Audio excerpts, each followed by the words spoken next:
No estoy hecha para ser madre, ni para ser pobre. Mi esposa abandonó a nuestros 3 hijos para irse con el hombre con el que nos engañaba. 21 años después apareció en la puerta. Y lo que le dijimos la dejó muda. Imaginen por un segundo abrir la puerta de su casa un domingo tranquilo y encontrarse cara a cara con la persona que más odian en el mundo. La persona que destruyó su familia y desapareció como si nada hace más de 2 décadas. Eso exactamente me pasó el domingo pasado. Y lo que pasó después los va a dejar con la boca abierta. Pero para que entiendan bien esta historia, necesitan conocer lo que pasó hace 21 años, cuando yo era apenas un chamaco de 24 años tratando de mantener a flote a una familia que se desmoronaba. Todo empezó en 2003. Yo trabajaba en construcción desde que salía el sol hasta que se metía, ganando centavos pero orgulloso de poder poner comida en la mesa. Elena, mi esposa de 22 años, acababa de dar a luz a nuestro tercer hijo, Luis, que apenas tenía 8 meses. Ya teníamos a Ana de 5 años y Carlos de 3, y vivíamos apretados en un departamento de 2 cuartos que se caía a pedazos. Elena no paraba de quejarse. Que otros matrimonios de su edad ya tenían casa propia, que ella seguía usando la misma ropa de hace 3 años, que nunca podíamos salir a ningún lado porque no había dinero. Yo le prometía que las cosas iban a mejorar, que poco a poco íbamos a salir adelante. Pero Elena había perdido la paciencia hace mucho tiempo. Empezó a cambiar después de que nació Luis. Se arreglaba más para ir al supermercado que para estar en casa conmigo. Salía por las tardes diciendo que iba a caminar con el bebé y regresaba cada vez más tarde.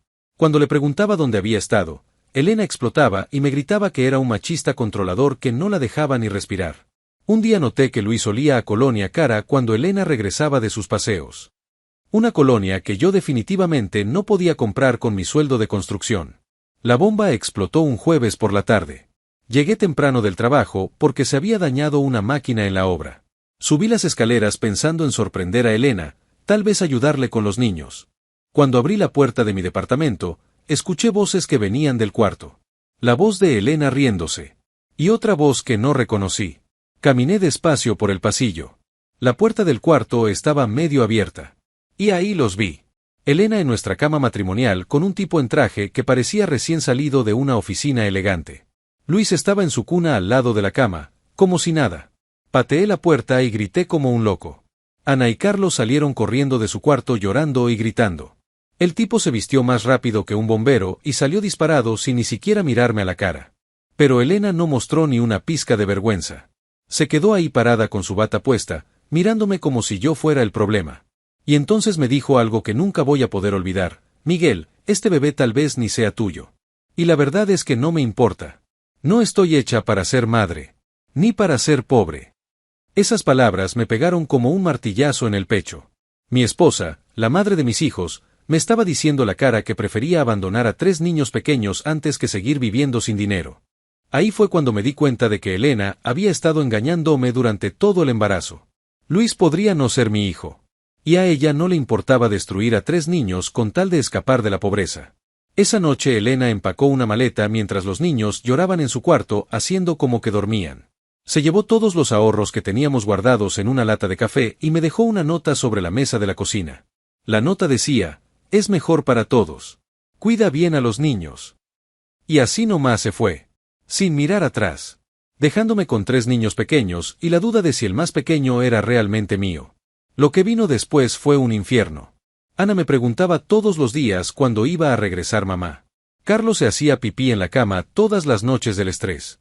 Luis, el bebé de 8 meses, lloraba horas enteras como si supiera que algo terrible había pasado. Yo no tenía ni idea de cómo ser papá soltero. Cambiar pañales me tomaba media hora porque no sabía ni por dónde empezar.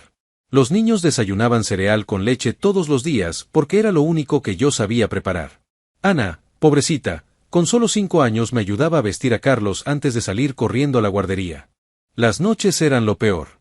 Luis no paraba de llorar y yo caminaba por todo el departamento cargándolo, preguntándome si el bebé era realmente mío, si Elena había tenido razón, si yo no servía para esto.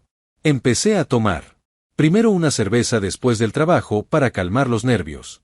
Después 2, después 3. Una noche Ana me despertó porque Luis lloraba y yo me había quedado dormido borracho en el sofá. Mi mamá apareció al día siguiente como si hubiera olido el peligro. Vio el desastre en el que vivíamos, me dio una cachetada y me dijo: O te enderezas ahora mismo y aprendes a ser el padre que estos niños necesitan, o yo me los llevo y no los vuelves a ver jamás. Esa noche tiré todas las cervezas a la basura y juré que iba a sacar a mis hijos adelante costara lo que costara. Durante 21 años no supimos nada de Elena. Ni una llamada, ni una carta, ni siquiera una pregunta por los cumpleaños de los niños. Los primeros años después de que Elena se fue fueron brutales. Y cuando digo brutales, me refiero a que casi pierdo a mis hijos por mi propia culpa. Porque resulta que ser papá soltero de 3 niños pequeños no es algo que aprendes de la noche a la mañana, especialmente cuando estás lidiando con tu propio corazón roto y una botella de cerveza todas las noches. Seguí trabajando en construcción, pero ahora tenía que salir corriendo a las 5 de la tarde para recoger a los niños de la guardería. Ana, que apenas tenía 6 años, se había convertido en una pequeña mamá. Le preparaba el desayuno a Carlos, lo ayudaba a vestirse, y hasta trataba de calmar a Luis cuando lloraba en las noches. Una maestra de la escuela me llamó porque Ana se había quedado dormida en clase 3 días seguidos. Cuando le preguntó por qué, Ana le dijo, es que Luis llora mucho en la noche y mi papá a veces no se despierta. Esa frase fue como un balde de agua fría para mí. Me di cuenta de que mis hijos estaban pagando por mis errores. Ana tenía ataques de ansiedad cuando yo llegaba tarde del trabajo. Se quedaba parada en la ventana esperándome, mordiéndose las uñas hasta hacerse sangre. Carlos empezó a tener problemas en la escuela. Se peleaba con otros niños, les pegaba sin razón. Una vez le partió el labio a un compañerito porque le dijo que su mamá era una mala madre. La directora me citó y me dijo que Carlos necesitaba terapia psicológica. ¿Terapia psicológica? Yo ganaba lo justo para pagar la renta y la comida. No había dinero para terapias. Luis era el que más me preocupaba. El niño había empezado a hablar, pero tartamudeaba horrible. Decía papá papá y agua y se desesperaba cuando las palabras no le salían. Yo me preguntaba si era por el trauma de haber crecido en una casa llena de gritos y tensión. La gota que derramó el vaso fue cuando llegué borracho una noche y me quedé dormido en el sofá. Ana, que tenía 7 años, tuvo que cambiarle el pañal a Luis porque estaba llorando y yo no me despertaba. Carlos, de 5 años, le preparó cereal con leche a su hermana para el desayuno. La vecina de al lado vio a Ana sacando la basura a las 6 de la mañana y se preocupó. Tocó la puerta y me encontró todavía dormido, oliendo a cerveza, con los 3 niños despiertos y hambrientos. Esa vecina llamó a servicios sociales. Me desperté con 2 mujeres de traje paradas en mi sala, tomando notas y revisando el refrigerador casi vacío. Una de ellas me dijo, «Señor, vamos a tener que evaluar si estos niños pueden seguir viviendo con usted». Fue ahí cuando me di cuenta de que estaba a punto de perder lo único bueno que me quedaba en la vida. Mi mamá llegó ese mismo día. Nunca supe si la vecina la había llamado o si las trabajadoras sociales lo habían hecho, pero ahí estaba, con su cara de estoy decepcionada pero no te voy a abandonar. Me dijo, «Miguel, mírate. Pareces un vagabundo. Tus hijos se están criando solos mientras tú te ahogas en autocompasión. O te levantas ahora mismo y te conviertes en el hombre que tu papá hubiera querido que fueras, o yo me llevo a estos niños y tú no los vuelves a ver». Esa noche me senté con mis 3 hijos en la mesa de la cocina. Ana me miraba con esos ojos enormes llenos de miedo. Carlos jugaba con su cereal sin comerlo. Luis balbuceaba en su silla alta. «Papá va a cambiar», les dije. «Papá va a ser mejor. Lo prometo». Y cumplí esa promesa, pero no fue fácil. Empecé a ir a reuniones de alcohólicos anónimos. Al principio me sentía ridículo, sentado en un círculo con otros hombres hablando de nuestros problemas. Pero poco a poco entendí que no era el único papá soltero que se estaba ahogando. Ahí conocí a don Roberto, un señor de 60 años que había criado solo a 5 hijos después de que su esposa muriera en un accidente. Roberto se convirtió en mi mentor, me enseñó trucos básicos como cocinar comida de verdad, cómo ayudar con las tareas, cómo manejar las pesadillas de los niños. Los fines de semana empecé a llevar a los niños al parque. Ana se relajó un poco cuando se dio cuenta de que su papá siempre regresaba a casa. Carlos encontró una manera de sacar su agresividad jugando fútbol con otros niños. Luis siguió tartamudeando, pero empezó a sonreír más. Pero había algo que me carcomía por dentro. La duda sobre si Luis era realmente mi hijo. En 2006, cuando Luis tenía 3 años, tomé la decisión más difícil de mi vida. Sin decirle a nadie, ni siquiera a mi mamá, llevé a Luis al laboratorio para hacernos una prueba de ADN. Las 2 semanas que tardaron los resultados fueron las más largas de mi vida. Cada vez que cargaba a Luis me preguntaba si sería la última vez que lo haría como su papá. Cada vez que le ayudaba con algo me preguntaba si tenía derecho a hacerlo. El día que llegaron los resultados estaba temblando cuando abrí el sobre. Luis era mi hijo de sangre. Lloré como nunca había llorado en mi vida. Lloré de alivio, lloré de culpa por haber dudado, lloré porque finalmente podía amar a Luis sin reservas. Esa noche abracé a Luis más fuerte que nunca y le susurré al oído: perdóname, mi bebé. Perdóname por haber dudado. En 2008, cuando Ana tenía 10 años, algo cambió en nuestra familia. Yo había logrado mantenerme sobrio por 3 años completos. Había conseguido un trabajo mejor en una empresa de construcción más grande, con beneficios médicos y todo. Ana ya no tenía que hacer de mamá. Había empezado a sacar excelentes calificaciones en la escuela y hablaba de ser doctora cuando fuera grande. Carlos había canalizado su energía en los deportes y era el capitán del equipo de fútbol de su escuela. Y Luis, aunque seguía siendo tímido, había empezado a hablar más claro con ayuda de terapia del habla que por fin pude pagarle. Pero lo más importante es que yo había aprendido a ser papá de verdad. No el papá perfecto, pero sí un papá presente. Los llevaba a la escuela todas las mañanas, les ayudaba con las tareas, y les cocinaba cenas de verdad en lugar de darles cereal para todo. Una noche, Ana se acercó a mí mientras yo lavaba los platos. Tenía 11 años y ya se veía como la señorita que iba a ser. Papá, me dijo, ya no me acuerdo bien de mamá. Dejé de lavar el plato que tenía en las manos. ¿No te acuerdas? No mucho. Me acuerdo que se fue, pero no me acuerdo de su cara. Está mal que no me acuerde. Me agaché para quedar a la altura de Ana. No, mi amor, no está mal. A veces olvidamos las cosas que nos lastiman para poder seguir adelante. ¿Tú te acuerdas de ella? Suspiré. Sí, me acuerdo. Pero ya no me duele tanto. Era mentira. Todavía me dolía. Pero estaba aprendiendo a vivir con ese dolor sin ahogarme en él. Para 2010, había logrado algo que parecía imposible 7 años antes.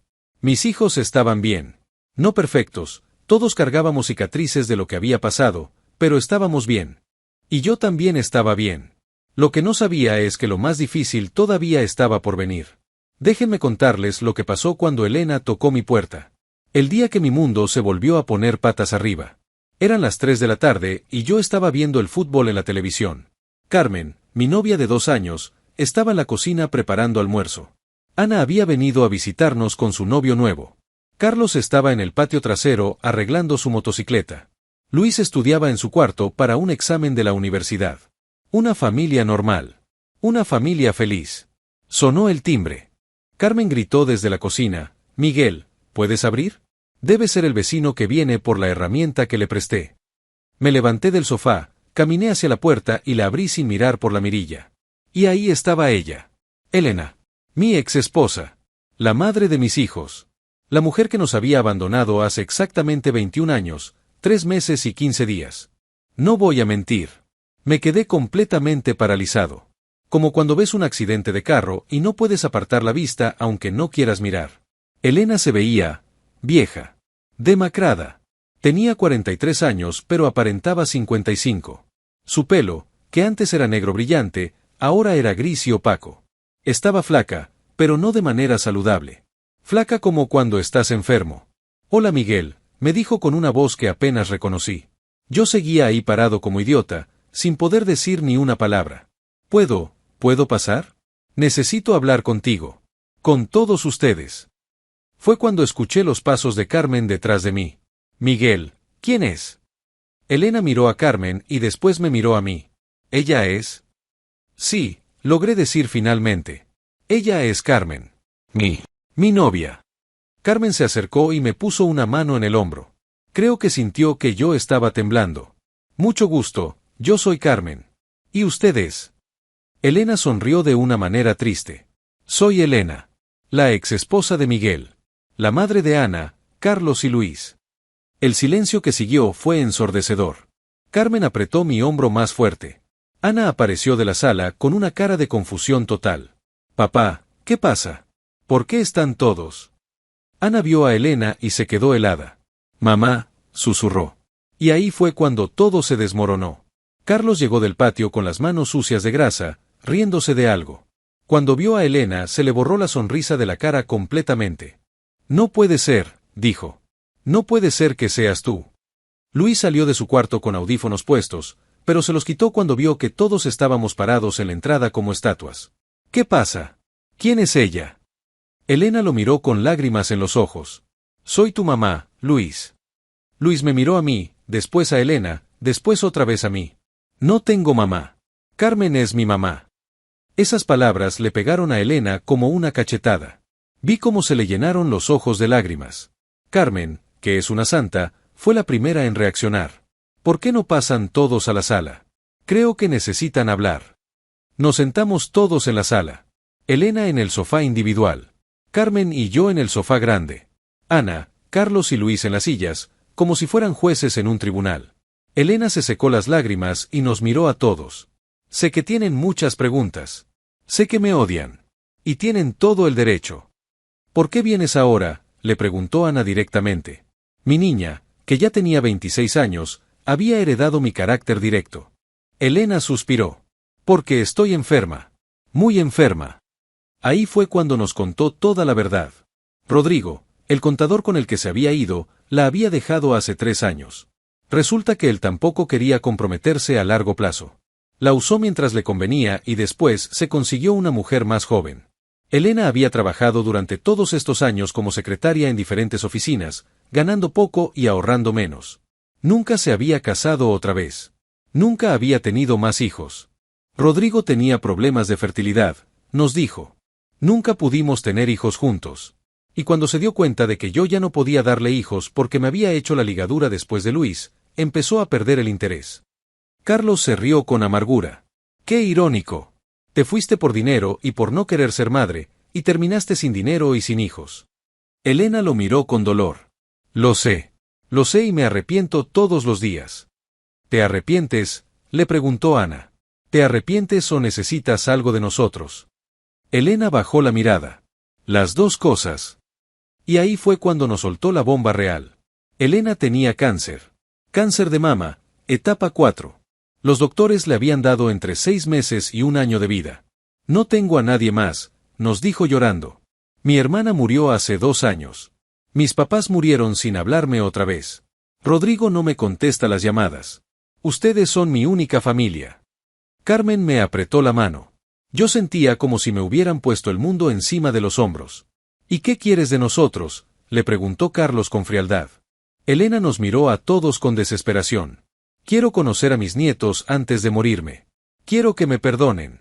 Quiero ser parte de la familia otra vez. El silencio que siguió fue tan pesado que se podía cortar con un cuchillo. Luis, que había estado callado todo el tiempo, finalmente habló. ¿En serio crees que puedes llegar aquí después de 21 años y pedir perdón como si hubiera salido 5 minutos a comprar cigarrillos? Elena se quebró completamente. Empezó a llorar como una niña pequeña. Y yo no sabía qué diablos hacer. Lo que pasó después fue algo que nunca voy a olvidar.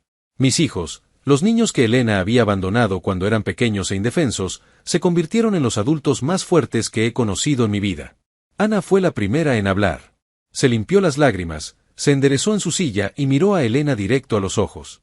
¿Sabes lo que recuerdo de mi infancia?, le dijo. Recuerdo cambiarle los pañales a Luis cuando tenía 5 años porque tú no estabas y papá trabajaba doble turno. Recuerdo consolar a Carlos cuando lloraba por las noches preguntando por qué mamá no lo quería. Recuerdo quedarme despierta esperando que llegaras a casa, pero nunca llegabas. Elena trataba de interrumpir, pero Ana siguió hablando. Recuerdo graduarme de la universidad y buscar tu cara entre la gente, sabiendo que no ibas a estar ahí. Recuerdo cuando me dio neumonía a los 8 años y papá se quedó 3 días sin dormir cuidándome porque no tenía dinero para una enfermera. ¿Dónde estabas tú? Ana, yo. No, la cortó Ana. Ahora me toca hablar a mí. Tú hablaste durante 21 años con tu silencio. Carlos se levantó de su silla. Su cara estaba roja de la ira. ¿Quieres saber qué me acuerdo yo?, le gritó a Elena. Me acuerdo de pelearme en la escuela cada vez que alguien preguntaba por mi mamá. Me acuerdo de mentir y decir que habías muerto porque era menos vergonzoso que admitir que nos habías abandonado. Me acuerdo de ver llorar a papá cuando él creía que nosotros no lo veíamos. Elena extendió la mano hacia Carlos, pero él se alejó. No me toques. No tienes derecho. Luis, que siempre había sido el más tranquilo, se puso de pie lentamente. Cuando habló, su voz era calmada pero fría como el hielo. ¿Sabes qué es lo más triste de todo esto?, le dijo a Elena. Que vienes aquí después de 21 años, no porque nos amas, no porque nos extrañabas, sino porque te estás muriendo y no quieres morir sola. Elena empezó a negar con la cabeza, pero Luis continuó. Vienes porque descubriste que papá tiene una casa bonita ahora. Vienes porque Ana es ingeniera y gana bien. Vienes porque Carlos tiene su propio negocio. Vienes porque yo estoy estudiando en una universidad cara. Eso no es cierto, Luis. Claro que es cierto, gritó Luis, perdiendo la compostura por primera vez. Si papá siguiera siendo pobre, si nosotros no hubiéramos tenido éxito, ¿habrías venido? Contéstame. Elena se quedó callada. Esa es la respuesta, dijo Luis. Tu silencio es la respuesta. Yo finalmente encontré mi voz. Me levanté del sofá y caminé hacia Elena. Elena, le dije. Durante 21 años me pregunté qué te diría si algún día regresabas. Pensé que te gritaría. Pensé que te echaría de la casa a patadas. Ella me miró con esperanza. Pero ¿sabes qué? No voy a hacer nada de eso. Porque tú ya no me puedes lastimar. Ya no nos puedes lastimar a ninguno. Carmen se acercó y tomó mi mano. Esta es mi familia ahora, le dijo a Elena con dignidad. Yo estuve aquí cuando estos niños crecieron. Yo estuve aquí cuando Luis se graduó de la preparatoria. Yo estuve aquí cuando Ana consiguió su primer trabajo. Yo estuve aquí cuando Carlos abrió su negocio. Tú no estuviste, continuó Carmen. Y ahora no puedes llegar y pedir un lugar en una mesa que otros construyeron. Ana se acercó a Elena y le puso una mano en el hombro. Mamá, le dijo, y esa palabra sonó extraña después de tantos años. Te perdono. Pero perdonarte no significa que te voy a permitir lastimarnos otra vez. Elena se levantó del sofá, temblando. Por favor, susurró. Solo quiero una oportunidad. Carlos caminó hacia la puerta y la abrió. Ya tuviste tu oportunidad. La tuviste durante 5 años con Ana, 3 con Luis, 8 meses con Luis. Y la desperdiciaste. Elena caminó hacia la puerta, derrotada. Antes de salir, se volteó hacia nosotros una última vez. Los amo, dijo. Luis fue quien respondió, si nos amaras, nunca te habrías ido. Elena salió y cerró la puerta detrás de ella. Nos quedamos ahí parados, los 5, abrazándonos en silencio. Carmen fue quien rompió el silencio. ¿Están bien? Ana sonrió entre lágrimas. Sí. Por primera vez en 21 años, estoy completamente bien. Sé que muchos me pidieron que los mantuviera al día.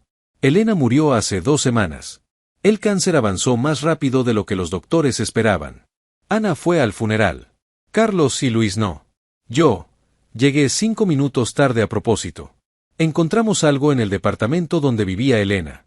Un diario que había mantenido durante los 21 años. Escribía sobre nosotros cada cumpleaños, cada Navidad, cada Día de las Madres. Pero nunca hizo nada al respecto. Ana me dijo algo que me quedó grabado. Papá, es triste que alguien pueda amar tanto pero ser tan cobarde al mismo tiempo. Lo más loco de todo es que Elena dejó una carta para cada uno de mis hijos. Cartas que había escrito, pero nunca mandó durante todos estos años. Ana leyó la suya y lloró. Carlos rompió la suya sin abrirla. Luis guardó la suya, pero dice que no está listo para leerla todavía. ¿Hicimos bien? Todavía no lo sé. Pero sí sé esto, mis hijos son las personas más fuertes que conozco. Sobrevivieron al abandono, crecieron sin madre, y se convirtieron en adultos increíbles. Elena se fue 2 veces. La primera vez nos rompió. La segunda vez nos demostró lo fuertes que nos habíamos vuelto. A veces la justicia no es que el malo sea castigado. A veces la justicia es que los buenos salgan adelante a pesar de todo. Gracias por escuchar mi historia. Si te gustó, no olvides suscribirte al canal Ecos de Historia para más historias como esta. Dale like si te emocionó y déjanos un comentario contando si has vivido algo similar.